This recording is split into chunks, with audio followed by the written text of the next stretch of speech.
사도행전 1장 3절부터 5절 이렇게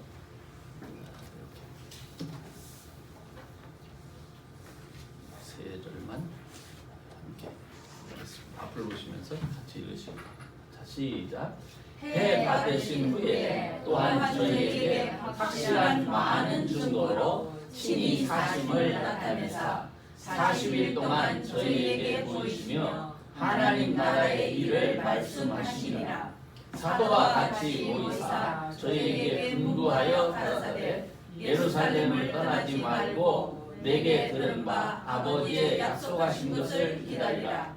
요한은 물로 침례를 베풀었으나 너희는 몇 날이 못되어 성령으로 침례를 받으리라 하셨느니라. 아멘. 오늘도 여러분과 함께 성령에 관한 말씀으로 은혜를 나누고자 합니다.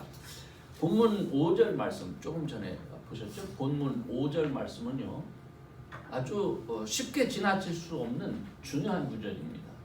요한은 물로 침례를 베풀었으나 너희는 몇 날이 못되어 성령으로 침례를 받으리라. 여러분, 성령은 누가 주시는 것이죠? 성령은 누가 주십니까? 이것에 대한 정확한 답은 침례 요한을 통해서 얻을 수가 있죠. 그가 요단강에서 사람들에게 침례를 주면서 자기는 그리스도가 아니고 그리스도가 이제 곧 오시게 될 텐데 나는 너희들에게 물로 침례를 주지만 그분은 너희에게 성령과 불로 침례를 주실 것이다. 이렇게 말씀했습니다. 그러니까 성령은 예수 믿는 사람들이 노력해서 받는 게 아니라 우리가 예수 믿을 때에 그 믿는 자에게 약속하신 성령을 누가? 예수님이 주시는 거예요. 이 성령 받음에 대한 명확한 이해를 가지고 있을 때 우리는 성령 하나님께서 왜 많은 성도들의 삶 속에서 느껴지지 못하는가, 이것에 대한 해결책을 우리가 찾을 수가 있는 거예요. 예수님이 부활 승천하신 후에 예수님을 대신해서 이 땅에서 우리 믿는 자들에게 함께 하시리로 약속된 분, 그분이 누굽니까? 성령님입니다. 예수님의 제자들은 예수님께서 약속하신 이 성령을 기다리면서 기도하던 중에 오순절날 성령 체험을 하게 되죠. 바울 역시, 바울은 무슨 믿음이 있었던 사람이 아니고 오신 그 성령님께서 이 바울에게 강권적으로 역사를 하신 거예요. 그래서 그는 부활하신 예수님을 만날 수 있게 됩니다. 이렇게 하나님 우편에 계신 예수님은 성령 하나님을 이 세상에 보내셔서 예수님의 제자들에게는 주님께 받은 말씀과 그들에게 맡긴 사역을 계속해서 감당할 수 있도록 했고, 또 이방 선교를 위해서는 바울에게 임하셔서 그를 강권적으로 변화시켜서 그 사역을 감당하도록 그렇게 했습니다. 그러므로 성령 하나님의 임재는요, 예수님의 약속을 믿고 주님의 말씀을 따라 사는 자들에게 누가 주시는 거라고요? 예수님이 주시는 거예요.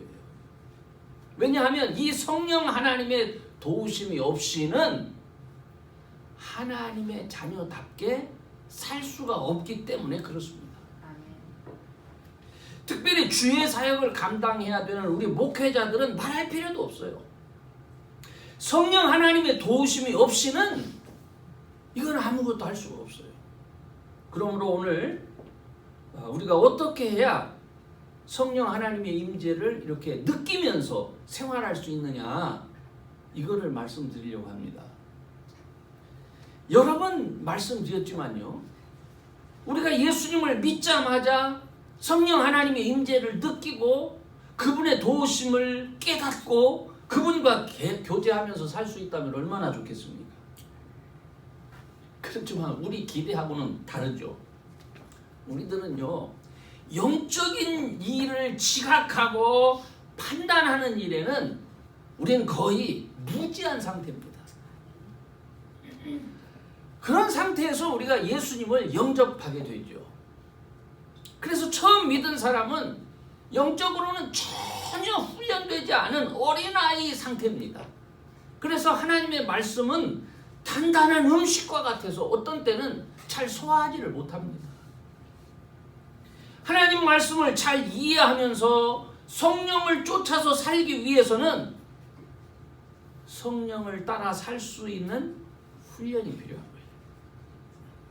오늘 저는 그 훈련을 예배, 그리고 말씀, 기도, 이렇게 세 가지를 중심으로 말씀을 드리려고 합니다. 첫 번째로 예배입니다. 우리가 주의를 지키는 거, 이거부터 말씀드리겠습니다.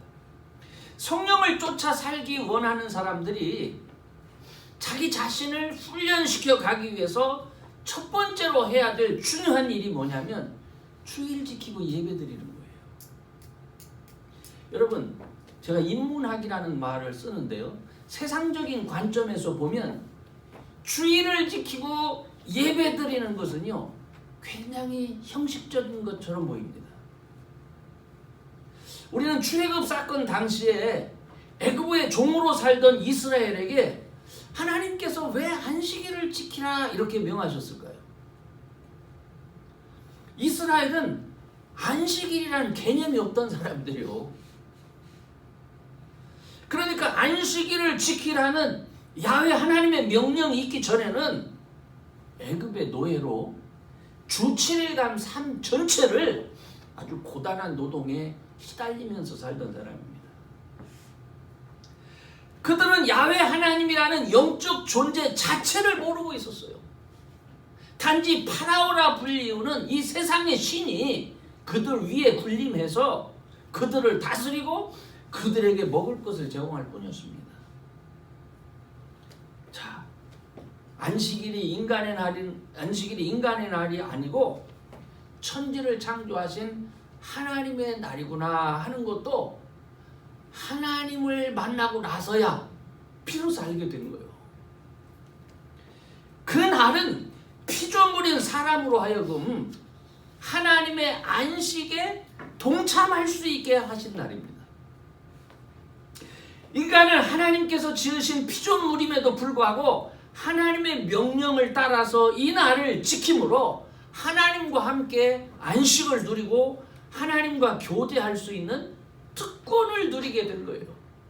애굽의 노예였던 이들에게 안식일을 지키라 이렇게 명한 것은요, 육적인 인간이 영적인 세계의 안식에 참여할 수 있도록 하면서 이 안식일을 통해서 영적 세계에 눈을 뜨기 시작하도록 만든 거예요. 훗날 안식일을 지킨다는 것 자체가 하나님의 뜻과는 달리 육적으로 치우쳐서 제사의 형식만을 강조하게 된 것은 이건 불행한 일입니다. 그러나 그럼에도 불구하고 야훼 하나님께서 또 예수님께서 안식일과 그 날에 지키는 제사의 형식을 통해서 이 백성들로 하여금 하나님을 더 깊이 알아가고 하나님과 교제할 수 있는 그런 영성을 가진 백성으로 성장되기를 원하셨던 거예요. 자, 성경은 말하기를 예수님께서 죄와 허물로 죽은 우리를 살리셨다 말씀합니다. 우리는 영이신 하나님과 완전히 단절되어서 육적으로는 살았던 사람들이지만은 사실은 영적으로 이미 어떤 사람들이요? 죽은 사람들이에요. 그런데 예수님께서 하나님 앞에서 우리의 죄를 대속해 주시고 죽으심으로 하나님과의 관계를 어떻게 회복할 수 있도록 하신 거잖아요. 그래서 특히 성령 하나님을 우리에게 보내셔서 우리로 하여금 전혀 깜깜한 사람들로 하여금 하나님과 교제할 수 있는 영성을 가질 수 있도록 그렇게 만들어 주신 거예요. 자, 문제는 이 영성이 어떻게 우리 안에 형성되도록 하느냐 하는 겁니다. 이 문제의 키는 어디에 있어요? 모이는 데 있어요. 모이기를 힘쓰라 하는 겁니다. 모이기를 패하는 어떤 사람들의 습관과 같이 하지 말고 너희는 어떻게? 모이기를 힘쓰는 자들이 되라. 왜 이렇게 말씀하셨을까요? 기독교인은 모이기를 힘쓰는 가운데서 성령 하나님의 임재를 경험하게 되는 거예요. 성령의 인도하심을 경험하게 되는 거예요. 처음에는 느껴지지 않죠. 이게 뭐야 뭐. 우리가 모여서 찬송, 힘들어 죽겠어, 거추장스러워, 이렇게 할 수 있어요. 아무런 감각이 없어요. 때로는 모든 것이 형식적으로 생각돼서 거추장스럽게 느껴지기도 합니다. 그래서 어떤 분들은 예배 모임을 거부하고 집에서 홀로 예배 드린다 이렇게 말하는 이도 있죠. 그런데 주님은 뭐라고 말씀하셨습니까? 두세 사람이 내 이름으로 모인 곳에 나도 그들 중에 함께 하겠다 하는 말씀, 이게 굉장히 중요한 말씀이에요. 유대인들은 10명이 되어야 예배 형식일 예배를 가질 수 있는 그런 조건이라고 하지만 나는 그거 원치 않는다. 두세 사람이라도 내 이름으로 모여서 예배드리면 난 그들 중에 함께 하겠다. 이게요 굉장히 엄청난 말이에요. 모이기를 힘쓴다는 게 굉장히 중요한 말입니다. 성도 여러분, 모이기를 힘쓰는 것은요 육적인 생각으로 보면 참으로 불편하고 거추장스러운 거예요. 그래서 그렇지만 모이기를 힘쓰라는 것은요 하나님께서 우리에게 명령하신 거예요. 이 말씀을 통해서. 왜냐하면 육적인 백성들로 하여금 하나님을 의식해가게 하고 하나님과 교제할 수 있는 영적인 사람들로 만들어져가는 아주 중요한 시간이 바로 이 예배 시간이기 때문에 그렇습니다. 예배드리며 모이는 것이 내가 영적인 사람이 되기 위한 중요한 형식이었구나, 이걸 깨닫고 바로 이 형식 속에 담긴 하나님의 뜻을 따라서 성령 하나님의 임재를 깊이 느끼면서 점점 더 성령의 인도하심을 받는 그런 성도님들이 될 수 있기를 주의 이름으로 축원합니다. 두 번째로는요 하나님의 말씀을 읽고 묵상해야 되는 거예요. 자, 사람이요 예배라는 형식을 통해서 하나님을 의식하고 또 하나님과 가까이 가고자 하는 외양을 만들어갈 수 있어요. 그렇죠? 그런데 성경 말씀은요 이 영이신 하나님께서 우리의 마음과 생각을 어떻게 준비해야 되는지를 깨닫게 합니다. 사실 성경을 읽는 것은요 수없이 강조되어 왔어요. 그래서 많은 분들이 성경을 많이 읽고 또 성경에 대한 지식도 많이 있습니다. 그런데 만일 이 성경을 읽어야 하는 가장 중요한 이유가 하나님과 점점 더 영적으로 깊은 교제를 나눌 수 있도록 하기 위함이라는 사실을 모른다면 이게 문제입니다. 성경의 말씀은 육체의 소욕을 따라서만 사는 인간들에게 성령을 따라 살 수 있는 방법을 가르쳐 주는 거예요. 그런데요, 만약 우리가 예수를 믿는다고 하면서 이 하나님의 말씀을 아까도 얘기했지만 인문학적인 관점, 순수하게 인간적인 관점에서 성경을 읽게 되면요 이 성경을 통해서 지식을 얻을 수 있습니다. 정보도 얻을 수 있습니다. 또 어떤 인물에 대한 감동도 얻을 수 있습니다. 그렇지만 그 속에서 말씀하시는 하나님의 뜻을 깨닫고 회개하고 하나님께 더 가까이 나가거나 하나님 뜻 깨닫고 내 사명 깨닫고 충성하고자 하는 결단은 이루어지지 않습니다.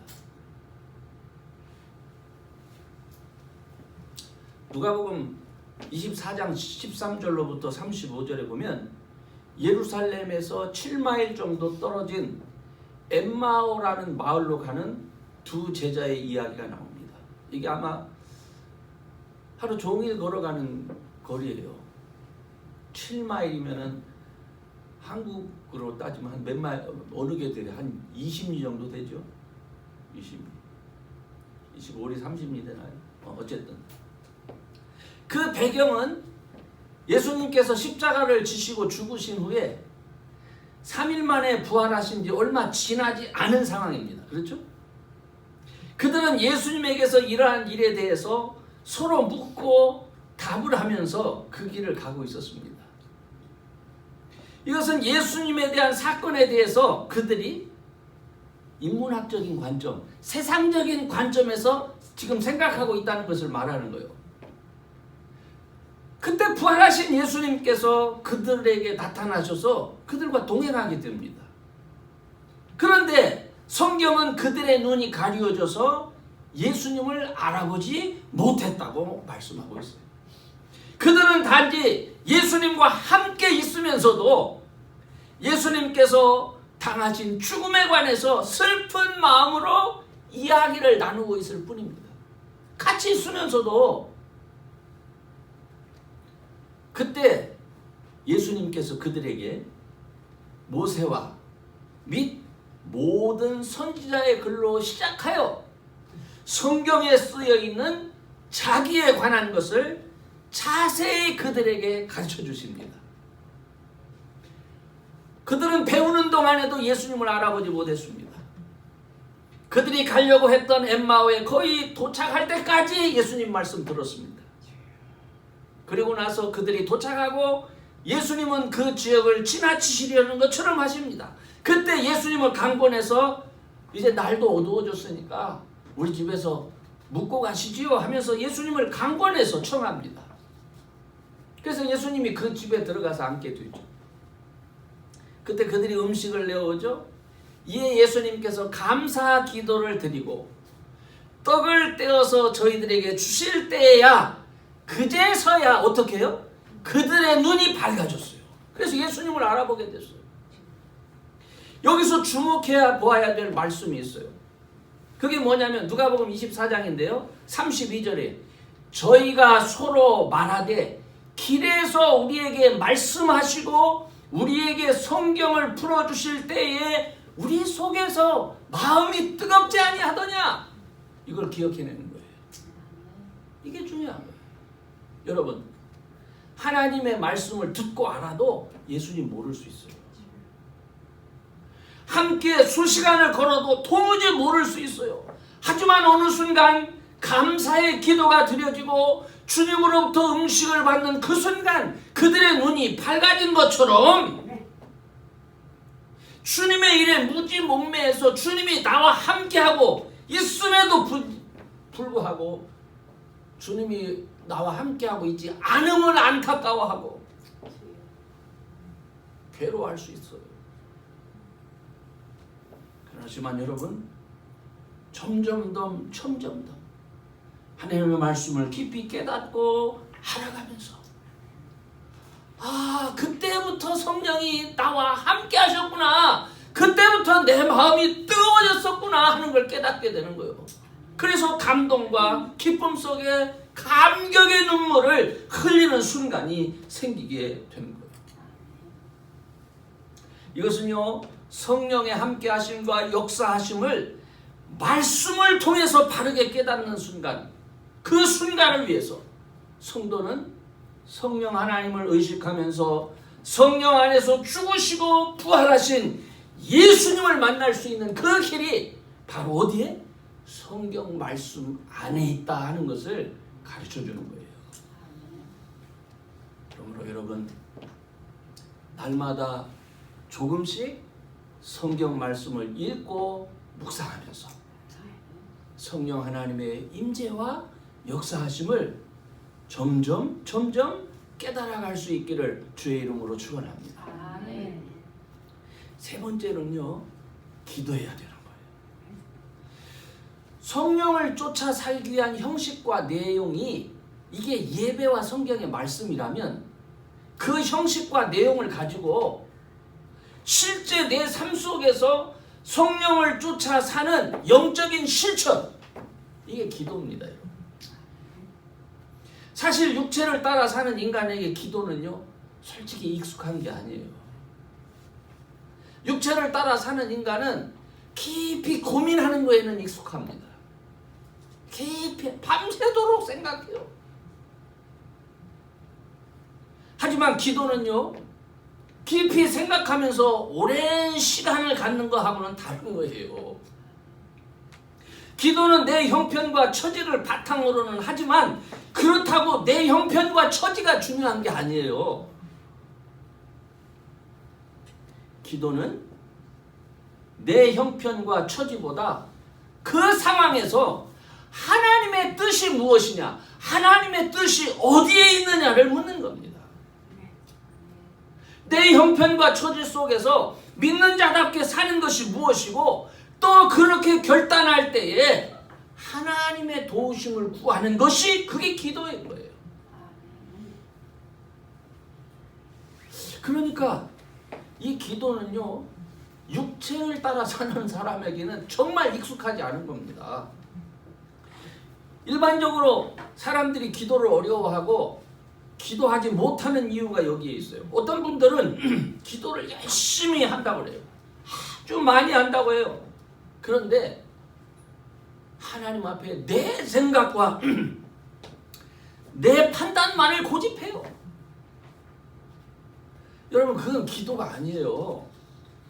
그거는요, 하나님의 백성이 아니라 종살이하는 이 땅에서 내가 계속 종으로 편안하게 살겠다는 거예요. 그래서 하나님을 내 필요를 위한 도우미 정도로 생각하는 행위예요. 그래서 제자들은요, 예수님께 어떻게 기도해야 되느냐 하면서 예수님께 묻습니다. 기도를 물어요. 뭐 기도를 물어요? 이렇게 말할지 모르겠는데 제자들이 예수님께 어떻게 기도해야 됩니까? 묻지 않습니까? 그때 예수님이 이 제자들에게 주일 기도문을 가르쳐 주시는데 성령을 쫓아 살 수 있도록 하기 위해서 이거를 가르쳐 주신 거예요. 그것은 육체를 따라 사는 사람들의 기도하고는 완전히 다른 기도예요. 그것은 오로지요, 하나님의 거룩하심, 하나님의 나라, 하나님 나라의 영광, 하나님의 뜻, 이것만 들어가 있는 기도입니다. 그렇죠? 육체의 소욕을 따라 사는 사람들은 이런 내용을 보면서요, 야, 어떻게 나를 위한 건 하나도 없고 다 하나님만 위한 것이냐, 이렇게 불평할 수 있습니다. 근데 여러분, 우리가 분명히 알아야 되는 게 있어요. 인간이 하나님의 영광을 위해서 살 수 있다면, 인간이 하나님의 뜻을 따라 살 수 있다면 그것만큼 우리 자신을 위해서 가장 복되고 영광스러운 것은 세상에 없다는 것을 우리가 알아야 돼요. 다니엘, 느헤미야, 이런 사람들은 다 기도의 사람들이었습니다. 그들은 어려서부터 예배와 말씀을 통해서 영성의 틀을 갖추고 있습니다. 그러면서 동시에 기도를 통해서 하나님과 깊은 실제적 관계를 유지할 수가 있었던 거예요. 야고보서 5장 16절에는 이러므로 너희 죄를 서로 고하며 병낫기를 위하여 서로 기도하라. 의인의 간구는 역사하는 힘이 많으니라. 엘리야는 우리와 성정이 같은 사람이로되 저가 비 오지 않기를 간절히 기도한즉 3년 6개월 동안 땅에 비가 오지 아니하고 다시 기도한즉 하늘이 비를 주고 땅이 열매를 내었느니라. 이렇게 권면하면서 기도를 하라고 지금 가르치고 있어요. 사랑하는 여러분, 성령을 쫓아서 살기 위해서는요, 성령의 임재하심을 알고 그분과 동행하는 훈련이 날마다 생활 속에 있어야 돼요. 근데 특별히 이 기도는 성령 하나님의 인도하심을 따라 하나님 나라와 그의 뜻을 구하는 영적인 활동에 한 발을 내딛는 가는 거예요. 중요한 거예요. 그러므로 여러분, 죄를 고하고 병낫기를 위하여 서로 기도하는 이 영적 실천을 통해서 성령 역사의 능력을 여러분들이 점점 의식하고 풍성하게 경험할 수 있기를 주의 이름으로 축원합니다. 아멘. 아멘. 이제 결론적으로 말씀드릴게요. 예수님은 당신이 세상에 다시 오게 될 때 내가 믿는 자를 보겠느냐 이렇게 탄식하셨습니다. 사실 성전을 찾는 사람이 많았고 소떼와 양떼들이 제물로 수없이 바쳐지던 바로 그때에 이사야 선지자는 성애와 아울러 악을 행하는 것을 견디지 못하겠다고 하나님 말씀을 전합니다. 오늘날 많은 사람들은 또 오늘날 많은 세상 사람들은 교회를 걱정하는 지경에까지 지금 이르러 있습니다. 여러분, 교회가 세상 사람들의 걱정거리가 된 거예요. 하나님을 섬긴다고 하면서 영적인 것을 분별하지 못하고 세상에서 육체의 소욕만을 위해서 살 때 사람들은 예수를 믿는다 하면서도 하나님의 뜻은 내팽개쳐버리고 멸망하게 되어 있는 거예요. 이런 시대일수록 성령을 쫓아 사는 삶이 얼마나 중요한지 모릅니다. 그렇지만 성령을 쫓아 사는 삶을 살기 위해서는 모이기를 힘쓰면서 살아계신 하나님께 대한 진정성 있는 순종을 배워야 되는 거예요. 여러분, 모이는 것도 순종입니다. 그리고 더 깊은 순종을 위해서 하나님 말씀을 읽고 배우고 하나님 말씀을 더 깊이 알아가야 되는 거예요. 이 과정에서 내가 이런 모습이 부족하구나 하는 것을 발견하고요. 그래서 하나님 앞에 기도하며 도우심을 구하는 겁니다. 바로 그때 모든 사람이 구원에 이르기를 기뻐하시는 하나님께서 우리와 함께 하시면서 우리를 깨닫게 하시고 성도로 하여금 성령을 쫓아 살 수 있는 삶을 만들어 주시는 거예요. 예배를 통해서 하나님을 알고 말씀을 통해서 하나님의 뜻을 깨닫고 기도를 통해서 살아계신 하나님 만날 수 있기를 바랍니다.